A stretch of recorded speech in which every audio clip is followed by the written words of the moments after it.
So, welcome to my vlogs guys. This is Ronald's Vlog. Order po ako sa Shopee ba ni? Or, ba ni kayo? Sa Shopee or sa TikTok? Shopee pala. Lapel. So, tingnan natin kung gumagana ba siya or maganda ba siya. Sa halagang mura naman yung presyo niya. Mura may cellphone. Ay, mura siya iPhone 20 guys. Ang laki ng box niya. Oh.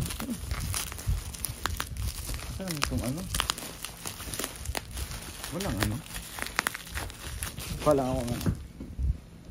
Post na natin.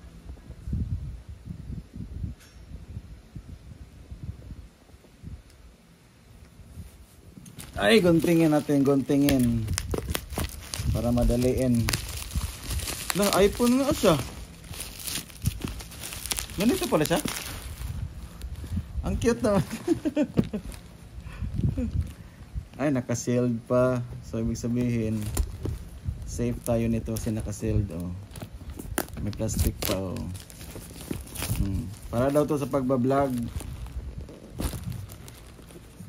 Tignan natin, buksan natin. Tadang! Malagi sa cellphone guys. iPhone 20 is coming here. Oh, laki. Ang ganda ng ano niyo. Parang alaklas. Parang ano siya, mamahalin. Ah! Wow, social. So ito na yung gadget niya sa loob. May hindi ko alam paano to gamitin. Pagpaturo pa ako sa expert. Ito yung mga ano niya, ito earphone and everything here and there. So tatlong ano siya. Pwede siyang ano. Saka mag-anak ko sa silingan ko tapos sa Marites isa. Okay guys, ito na 'yon. And that's it.